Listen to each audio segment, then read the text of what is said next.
Hello good morning friends, आपका स्वागत है आपके अपने YouTube channel study with SK पर। मैं हूं आपका एसके ठेनुआ। आई होप आप सब लोग अच्छे होंगे, एकदम मस्त होंगे। तो आज की जो हमारी क्लास है वो थोड़ा हट के रहने वाली है। यूपी ट्रिपल एससी जो पेट का एग्ज़ाम है वो 15-16 अक्टूबर का डेट, एडमिट कार्ड भी आ गए और एग्ज़ाम डेट फिक्स है। तो उसी से रिलेटेड आज की हमारी वीडियो रहने वाली है। उस एग्ज़ाम को देखते हुए हमने सेलेक्टेड क्वेश्चंस डाले हैं हिस्ट्री से। हिस्ट्री के आज की हमारी वीडियो में 25 क्वेश्चंस रहने वाले हैं। इंपॉर्टेंट हैं सारे क्वेश्चंस, एग्जाम में आने के पूरे चांसेज हैं, इसलिए वीडियो को एंड तक जरूर देखिए। अगर आप पेट का एग्जाम देने जा रहे हैं 15-16 अक्टूबर का, तो वीडियो को एंड तक जरूर देखिएगा। ये मोस्ट इंपॉर्टेंट क्वेश्चंस हैं, सारे ही हिस्ट्री से रिलेटेड हैं। UP triple SC PAT 2022 exam से रिलेटेड सारे इंपॉर्टेंट क्वेश्चंस हैं। चलते हैं, वीडियो को शुरू करते हैं। उससे पहले आप हमारे चैनल पर पहली बार आए हैं तो प्लीज़ चैनल को सब्सक्राइब कर लीजिए। ऐसे ही मज़ेदार वीडियोस के लिए आपको हम 15-16 अक्टूबर एग्जाम को ध्यान में रखते हुए बहुत सारी वीडियोज़ आपके लिए लाने वाले हैं। टारगेट होगा हमारा 15-16 अक्टूबर का ही हिस्ट्री, सारी सब्जेक्ट से रिलेटेड वीडियो लाएंगे, इंपॉर्टेंट क्वेश्चन ही लाएंगे। तो इसलिए चैनल को सब्सक्राइब कर लीजिए, बेल आइकन को प्रेस कर लीजिए, जिससे कि हमारी कोई भी वीडियो आए पेट से रिलेटेड तो आपको नोटिफिकेशन सबसे पहले मिले। तो चलते हैं, वीडियो को शुरू करते हैं ज़्यादा देरी न करते हुए। UPSC PAT 2022 most important question हैं हिस्ट्री से रिलेटेड। चलते हैं, ये हमारे चैनल का नाम है स्टडी विद एसके। आप इसको सब्सक्राइब कर लीजिए, बेल आइकन को प्रेस कर लीजिए। आगे वीडियो की शुरुआत करते हैं आज के मोटिवेशनल कोट से। फलदार वृक्ष और गुणवान मनुष्य ही झुकते हैं, सूखी लकड़ी और मूर्ख मनुष्य कभी नहीं झुकते। तो इसका क्या मतलब है, जो सूखी लकड़ी होती है और मूर्ख मनुष्य होते हैं वो कभी नहीं झुकते। फलदार वृक्ष और गुणवान मनुष्य ही झुकते हैं, इसलिए झुकना, आदर करना सीखिए। जो झुकता है वो कमज़ोर नहीं होता, वो महान होता है जो झुकता है। सूखी लकड़ी कभी नहीं झुकती और मूर्ख मनुष्य कभी नहीं झुकता, तो वो इसलिए झुकना सीखिए। चलते हैं, वीडियो को शुरू करते हैं। क्वेश्चन नंबर फर्स्ट से हिस्ट्री 25 क्वेश्चंस हैं। क्वेश्चन नंबर फर्स्ट आपके सामने स्क्रीन पर है। क्या कहता है क्वेश्चन नंबर फर्स्ट? सिंधु घाटी की सभ्यता के निम्नलिखित स्थानों में से सिंधु नदी के किनारे पर स्थित था। जो सिंधु घाटी की सभ्यता थी तो निम्नलिखित स्थानों में से सिंधु नदी के किनारे पर स्थित था। कौन सा शहर सिंधु नदी के किनारे स्थित था सिंधु घाटी सभ्यता के निम्नलिखित स्थानों में से?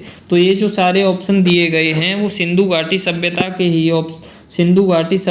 ही शहर थे जो हमें प्राप्त हुए हैं। तो इसमें से जो सिंधु नदी के किनारे स्थित शहर था वो कौन सा था? तो ए ऑप्शन है इसका लोथल, बी है मोहनजोदड़ो, सी है कालीबंगा, डी है हड़प्पा।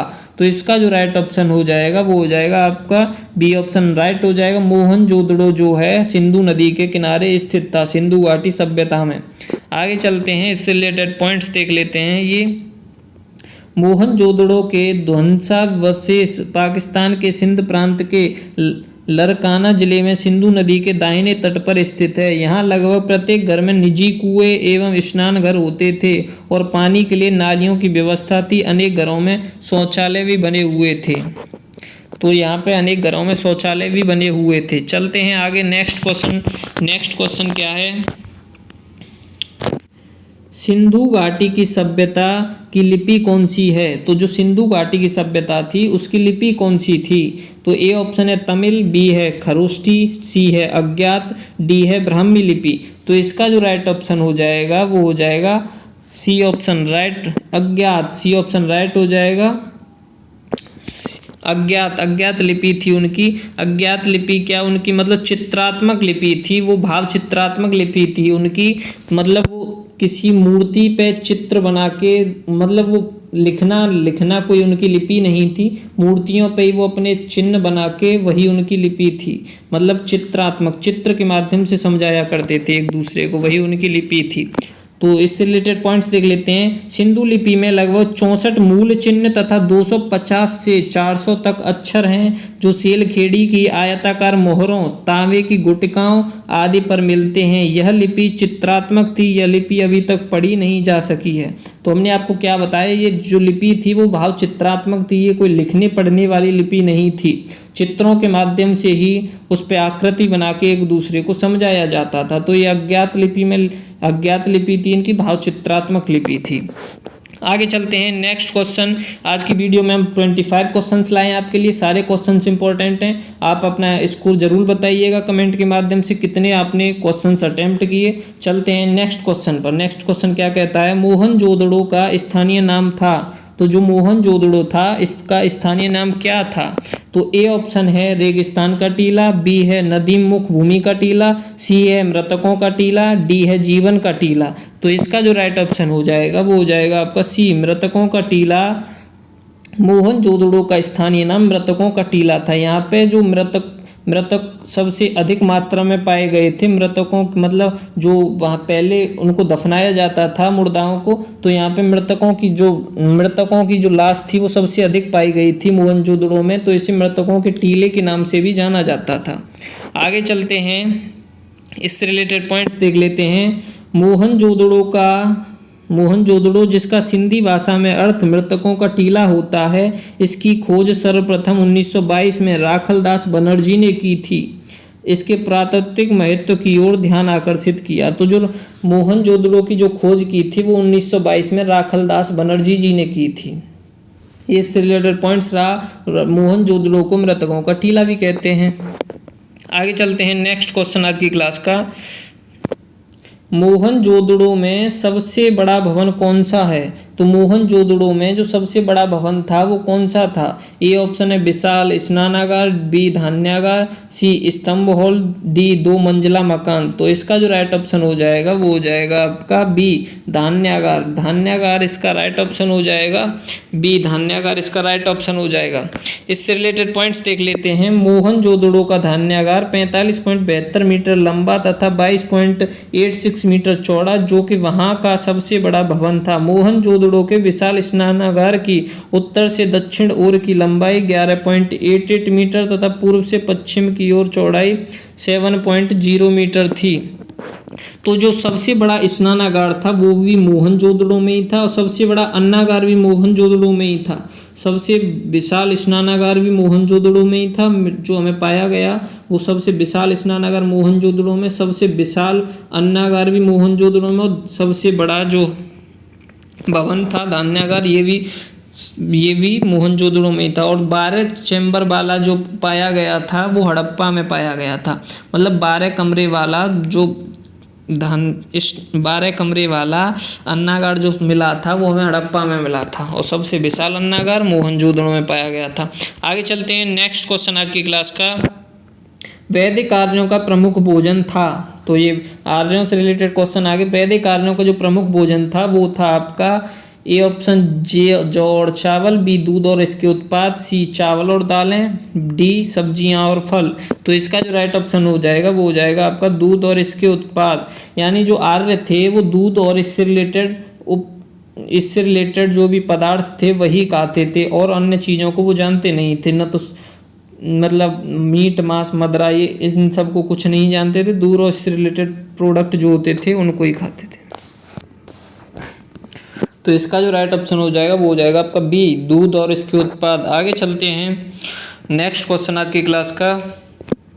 निम्नलिखित में से कौन सा अन्न मनुष्य द्वारा सबसे पहले प्रयोग होने वालों में से था? जो मतलब मनुष्य द्वारा जो सबसे पहले अन्न प्रयोग किया गया वो कौन सा था? तो इसका ए ऑप्शन जौ हो जाएगा, बी जई, सी राई एंड डी गेहूं। तो इसका जो राइट ऑप्शन हो जाएगा वो हो जाएगा आपका ए ऑप्शन राइट हो जाएगा जौ। मनुष्य द्वारा जो सबसे पहले प्रयोग किया गया अन्न वो जौ था। जौ सबसे पहले मनुष्य ने प्रयोग में लाया अपने।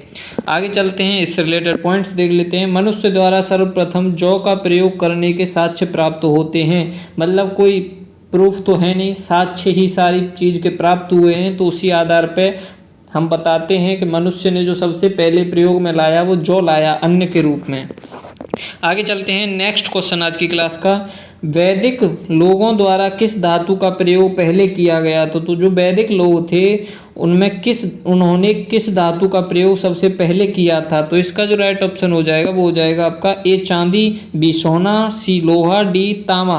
तो इसका राइट ऑप्शन हो जाएगा वो हो जाएगा आपका डी तांबा। तांबा जो है वैदिक लोगों द्वारा सबसे पहले प्रयोग किया गया था। आगे चलते हैं, इससे रिलेटेड पॉइंट्स देख लेते हैं। ऋग्वेदिक लोगों द्वारा सर्वप्रथम तांबे का प्रयोग किया गया था। ऋग्वेद में नामक धातु का उल्लेख है, किंतु इसकी पहचान संदिग्ध है। कुछ विद्वान इसे तांबा, कांसा या लोहा बताते हैं, किंतु ऋग्वेदिक आर्य लोहे से परिचित नहीं थे। जो ऋग्वेदिक आर्य थे वो लोहे से परिचित नहीं थे। कुछ विद्वान इसे तांबा, कांसा या लोहा बताते हैं, किंतु ऋग्वेदिक आर्य लोहे से परिचित नहीं थे। आगे चलते हैं। नेक्स्ट क्वेश्चन आज की क्लास का, वेद शब्द का अर्थ है। वेद शब्द का क्या अर्थ है? तो इसका जो ए ऑप्शन है ज्ञान, बी बुद्धिमता, सी कुशलता, डी शक्ति। तो इसका जो राइट ऑप्शन हो जाएगा वो हो जाएगा आपका ए ज्ञान। वेद शब्द का अर्थ ज्ञान है। ज्ञान, वेद का अर्थ ज्ञान है। वेद शब्द का अर्थ ज्ञान होता है। ये इससे रिलेटेड पॉइंट्स हो गया। आगे चलते हैं। नेक्स्ट क्वेश्चन क्या है? किन 3 वेदों को संयुक्त रूप से वेद त्रयी कहा गया है? तो इस किन 3 वेदों को संयुक्त रूप से वेद त्रयी कहा गया है? तो वेद कितने होते हैं? वेद होते हैं आपके 4, ऋग्वेद, सामवेद, यजुर्वेद और अथर्ववेद। तो इसमें से अथर्ववेद को छोड़कर जो 3 ये वेद बचते हैं वो वेद त्रयी कहलाते हैं। तो ऋग्वेद, यजुर्वेद, अथर्ववेद, इसमें अथर्ववेद आ गया, ये गलत हो जाएगा। बी ऋग्वेद, सामवेद, अथर्ववेद, ये भी गलत हो जाएगा। जिसमें अथर्ववेद मिल जाए वो गलत हो जाएगा आपका। तो 3 ऑप्शन में अथर्ववेद देखने को मिल रहा है, सी ऑप्शन में अथर्ववेद है नहीं, तो सी ऑप्शन हमारा राइट हो जाएगा। ऋग्वेद, सामवेद, यजुर्वेद को वेद त्रयी के नाम से भी जाना जाता है। ऋग्वेद, यजुर्वेद, सामवेद को वेद त्रयी या त्रयी कहा जाता है। तो ये इसका सी ऑप्शन राइट हो जाएगा। आगे चलते हैं। नेक्स्ट क्वेश्चन आज की क्लास का, गौतम बुद्ध का जन्म स्थान किसके द्वारा अंकित किया जाता है? तो गौतम बुद्ध का जो जन्म स्थान था वो किसके द्वारा अंकित किया जाता है? ए ऑप्शन अशोक मौर्य का रूमिन देई स्तंभ के द्वारा, बी मूर्ति, सी पीपल वृक्ष, डी बौद्ध मठ के द्वारा। तो इसका जो राइट ऑप्शन हो जाएगा वो हो जाएगा आपका ए अशोक मौर्य का रूमिन देई स्तंभ के द्वारा गौतम बुद्ध का जन्म स्थान अंकित किया जाता है। आगे चलते हैं, इससे रिलेटेड पॉइंट्स देख लेते हैं। अशोक के रूमेनदेई लघु स्तंभ लेख से पता चलता है कि वह अपने राज्याभिषेक के 20 वर्ष बाद लुम्बिनी ग्राम में गया। उसने वहां पत्थर की दीवार बनवाई और शिला स्तंभ खड़ा किया। वहां भगवान बुद्ध का जन्म 563 ईस्वी पूर्व हुआ था। अतः लुम्बिनी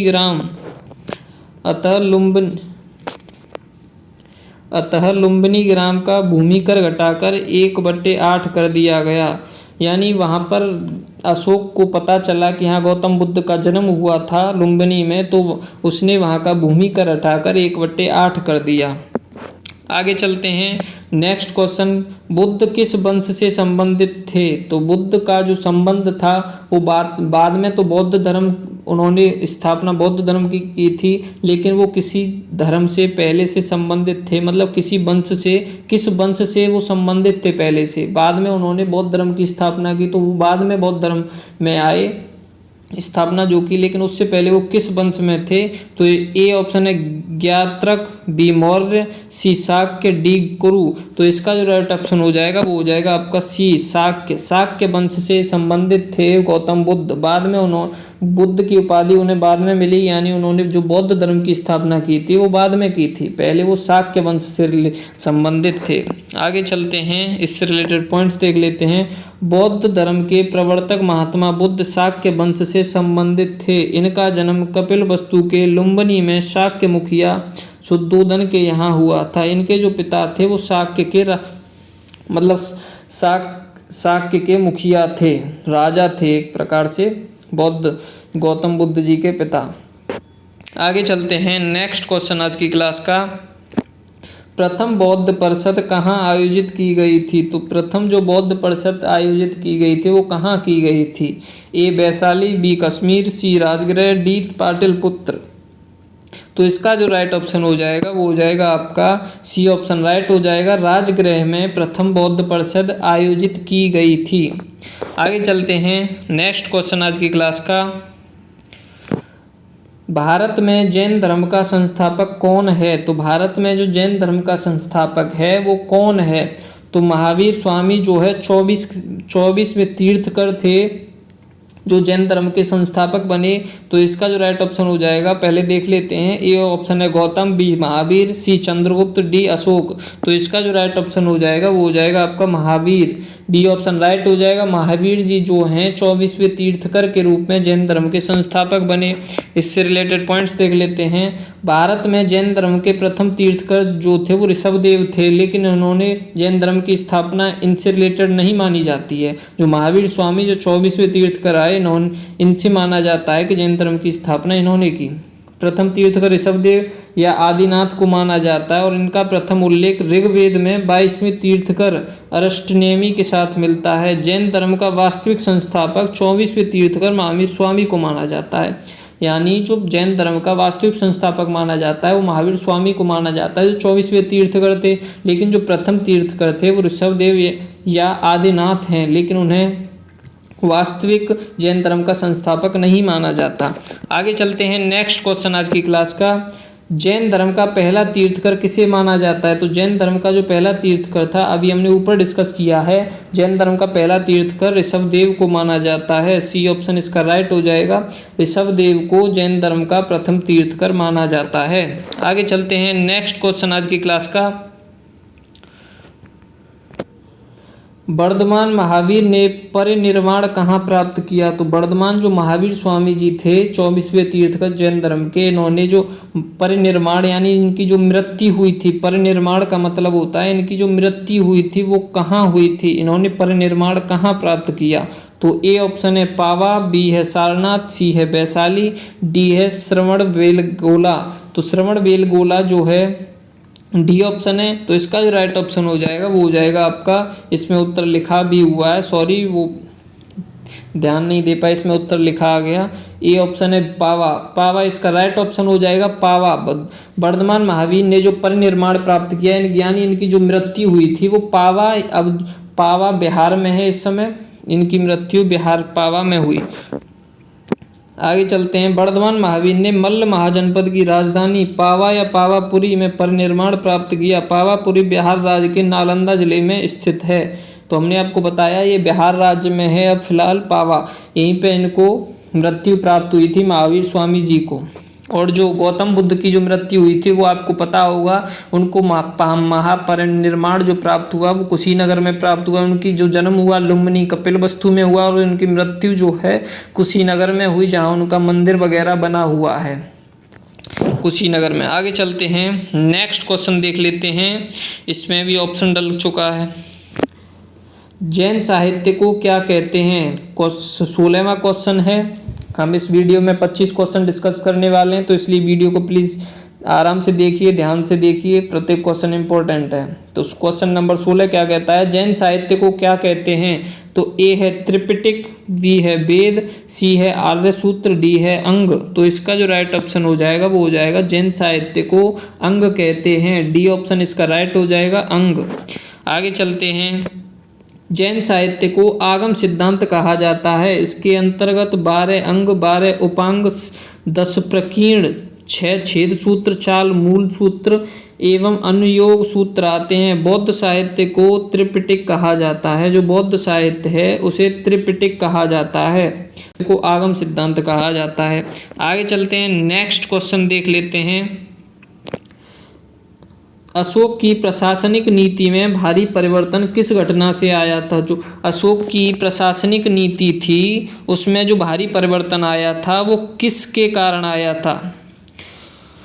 तो अशोक की प्रशासनिक नीति में भारी परिवर्तन किस घटना से आया था? ए ऑप्शन है तीसरी बौद्ध परिषद के द्वारा, बी कलिंग युद्ध के द्वारा, सी बौद्ध धर्म को अपनाना, डी मशीनरी को सीलोन भेजना। तो इसका जो राइट ऑप्शन हो जाएगा वो हो जाएगा आपका कलिंग युद्ध। बी ऑप्शन इसका राइट हो जाएगा, कलिंग युद्ध। अशोक की प्रशासनिक नीति में कलिंग युद्ध के बाद परिवर्तन देखने को मिला था, उसके परिवर्तन देखने को मिला था। आगे चलते हैं। नेक्स्ट क्वेश्चन देख लेते हैं। निम्नलिखित में से वह व्यक्ति कौन है जिसका नाम देवा नाम प्रियदर्शी था? तो जिसका नाम निम्नलिखित में से वह व्यक्ति कौन है जिसका नाम देवा नाम प्रियदर्शी था? तो ए ऑप्शन है मौर्य राजा अशोक, बी है मौर्य राजा चंद्रगुप्त मौर्य, सी है गौतम बुद्ध, डी है भगवान महावीर। तो इसका जो राइट ऑप्शन हो जाएगा वो हो जाएगा आपका देवनामा प्रियदर्शी जो नाम था मौर्य राजा अशोक का नाम था। ए ऑप्शन इसका राइट हो जाएगा। मौर्य राजा अशोक का नाम ही देवनामा प्रियदर्शी था, न कि महावीर स्वामी का नाम नहीं था। गौतम बुद्ध का नाम बचपन का नाम सिद्धार्थ था, महावीर स्वामी जी थे। तो मौर्य राजा अशोक का देवा नाम प्रियदर्शी नाम था। आगे चलते हैं, नेक्स्ट क्वेश्चन देख लेते हैं। कलिंग युद्ध के बाद निम्न में से किसने महाराज अशोक रूपांतरण को दर्ज किया? तो कलिंग युद्ध के बाद किसने महाराज अशोक रूपांतरण को दर्ज किया? तो ए ऑप्शन है rock edict second, rock edict fourth, rock edict 6, rock edict 13, rock edict 13। तो इसका जो राइट ऑप्शन हो जाएगा वो हो जाएगा आपका डी ऑप्शन राइट हो जाएगा। रॉक एडिक्ट 13 ने कलिंग युद्ध के बाद महाराज अशोक रूपांतरण को दर्ज किया था। आगे चलते हैं, 20वें क्वेश्चन को देख लेते हैं, क्या कहता है 20वां क्वेश्चन। अशोक के शिलालेख किस लिपि में खुदे हुए हैं? तो इसके अशोक के जो शिलालेख हैं वो किस लिपि में खुदे हुए हैं? ए मगधी, बी ब्राह्मी, सी पाली, डी देवनागरी लिपि। तो इसका जो राइट ऑप्शन हो जाएगा वो हो जाएगा आपका बी ब्राह्मी लिपि में अशोक के शिलालेख खुदे, जो अशोक के शिलालेख खुदे थे वो ब्राह्मी लिपि में हमें प्राप्त हुए हैं। इससे रिलेटेड पॉइंट्स देख लेते हैं। अशोक के अभिलेखों में सहवाजगढ़ी एवं मानसेहरा के अभिलेख, खरोष्ठी लिपि में तक्षशिला एवं लघुमान अभिलेख, आर्मेयिक लिपि में सरेकुना अभिलेख, आर्मेयिक एवं ग्रीक लिपि में उत्कीर्ण हैं। इसके अलावा सभी शिलालेख, लघु शिलालेख, स्तंभलेख एवं लघु स्तंभलेख ब्राह्मी लिपि में उत्कीर्ण हैं। अशोक के जो शिलालेख प्राप्त हुए वो हमें ब्राह्मी लिपि में प्राप्त हुए। आगे चलते हैं 21, क्वेश्चन नंबर 21। क्वेश्चन नंबर 21 क्या कहता है? निम्न में से किसने और कब पहली बार अशोक के, यहाँ पे जो शिलालेख है वो कट गया है, सॉरी। निम्न में से किसने और कब पहली बार अशोक के शिलालेख का अर्थ स्पष्ट किया? तो यहाँ पे शिलालेख होगा जो कट गया है पीछे। तो निम्न में से किसने और कब पहली बार अशोक के शिलालेख का अर्थ स्पष्ट किया था? तो इसका जो राइट ऑप्शन हो जाएगा वो हो जाएगा आपका, पहले देख लेते हैं, 1810 Harry Smith, B 1787 John Tower, C 1825 में चार्ल्स मेटकॉफ ने, डी ऑप्शन है 1837 में जेम्स प्रिंसेप ने। तो इसका जो राइट ऑप्शन हो जाएगा वो हो जाएगा आपका डी ऑप्शन राइट हो जाएगा। जेम्स प्रिंसेप ने 1837 में पहली बार अशोक के शिलालेख का अर्थ स्पष्ट किया था। आगे चलते हैं, क्वेश्चन नंबर 22 देख लेते हैं। किस प्रसिद्ध शासक को शिलालेखों को जनक कहा जाता है? तो किस प्रसिद्ध शासक को शिलालेखों का जनक कहा जाता है? ए ऑप्शन है समुद्रगुप्त, बी है चंद्रगुप्त मौर्य, सी है अशोक, डी है कनिष्क। तो इसका जो राइट ऑप्शन हो जाएगा वो हो जाएगा आपका सी, अशोक को शिलालेखों का जनक कहा जाता है। आगे चलते हैं, क्वेश्चन नंबर 23। क्वेश्चन नंबर 23 क्या कहता है? महरौली में जंग रहित लोह स्तंभ किसने स्थापित किया? तो महरौली में जंग रहित जो लोह स्तंभ था वो किसने स्थापित किया? तो ए ऑप्शन है गुप्त, बी है सातवाहन, सी मौर्य, डी कुषाण। तो इसका जो राइट ऑप्शन हो जाएगा वो हो जाएगा आपका ए गुप्त जंग रहित लोह स्तंभ गुप्त ने स्थापित किया था, गुप्त वंश ने स्थापित किया था महरौली में। आगे चलते हैं, क्वेश्चन नंबर 24 आपके सामने स्क्रीन पर है। क्या कहता है? गुप्त राजा जिसने विक्रमादित्य की पदवी ग्रहण की थी वह था। तो जो गुप्त राजा था उसी ने लोह स्तंभ स्थापित किया था। तो गुप्त राजा जिसने विक्रमादित्य की पदवी ग्रहण की थी वह था, कौन था गुप्त राजा वो? तो इस ए है स्कंदगुप्त, बी है समुद्रगुप्त, सी है चंद्रगुप्त सेकंड, डी है कुमारगुप्त। तो जो गुप्त राजा था जिसे विक्रमादित्य की पदवी ग्रहण की, उसका जो राइट ऑप्शन हो जाएगा वो हो जाएगा आपका चंद्रगुप्त सेकंड। चंद्रगुप्त सेकंड को विक्रमादित्य की पदवी ग्रहण की गई थी, मतलब विक्रमादित्य की पदवी दी गई थी चंद्रगुप्त सेकंड को। आगे चलते हैं, इससे रिलेटेड पॉइंट्स देख लेते हैं। चंद्रगुप्त द्वितीय का विक्रमांक या विक्रमादित्य कहा जाता है। इसकी माता का नाम देवदत्ती था। इसका काल गुप्त काल का स्वर्ण युग माना जाता है। यानी चंद्रगुप्त सेकंड का जो काल था वो स्वर्ण युग काल माना जाता है। यानी इनके काल में जो जनता थी वो बहुत ही खुश रहती थी। इस वजह से इनके काल को स्वर्ण युग काल कहा जाता है। आगे चलते हैं नेक्स्ट एंड लास्ट क्वेश्चन आज की क्लास का। हरिसेन निम्नलिखित राजाओं में से किसका राज कवि था? जो हरिसेन था वो निम्नलिखित राजाओं में से किसका राज कवि था? तो ए अशोक, बी समुद्रगुप्त, सी चंद्रगुप्त, डी हर्षवर्धन। तो इसका जो राइट ऑप्शन हो जाएगा वो हो जाएगा आपका B option Samudragupta. B option right हो जाएगा समुद्रगुप्त। हरिसेन जो था वो समुद्रगुप्त का राज कवि था। तो ये हमारे 25 क्वेश्चंस आपके लिए इंपॉर्टेंट थे सारे। आई होप आपको अच्छे लगे हों। अगर अच्छे लगे हों तो प्लीज़ चैनल को सब्सक्राइब कर लीजिएगा एंड कमेंट के माध्यम से हमें ज़रूर बताएं। कोई भी डाउट रहता है कमेंट करिए, हम आपका डाउट क्लियर करेंगे। तो आज की हमारी वीडियो में 25 क्वेश्चन हमने मोस्ट इंपॉर्टेंट क्वेश्चंस थे। पेट एग्जाम 15-16 अक्टूबर को देखते हुए हमने कराए। टारगेट था हमारा। तो आप अपना स्कोर भी कमेंट करिएगा आपके कितने क्वेश्चन सही गए। तो चलते हैं। आप हमारे चैनल पर पहली बार आए तो प्लीज़ चैनल को सब्सक्राइब कर लीजिए एंड बेल आइकन को प्रेस कर लीजिए एंड वीडियो को एक लाइक कर दीजिए। ऐसे ही मज़ेदार वीडियोस आपको मिलती रहेंगी पेट एग्जाम से रिलेटेड। फिलहाल हम पेट एग्जाम को ही टारगेट में लेते हुए चल रहे हैं। 15-16 अक्टूबर का एग्जाम है, उसी को टारगेट लेते हुए चल रहे हैं। उससे रिलेटेड जो भी सब्जेक्ट से सारे इंपॉर्टेंट क्वेश्चन होंगे हम आपके लिए वीडियोस के जरिए लाते रहेंगे। उसके लिए आप हमारे चैनल को सब्सक्राइब कर लीजिए एंड आप हमारे टेलीग्राम चैनल से भी जुड़ सकते हैं। आपको हमारी PDF चाहिए, हमारे जो डेली वीडियोज़ की PDF आपको चाहिए तो आप हमारे टेलीग्राम चैनल से जुड़ सकते हैं। डिस्क्रिप्शन में हम लिंक डाल देंगे, वहाँ से जाके आप टेलीग्राम चैनल से जुड़ जाइए। वहाँ से आपको PDF भी प्रोवाइड होती रहेंगी। तो चलते हैं। जय हिंद दोस्तों, मिलते हैं अगली वीडियो में।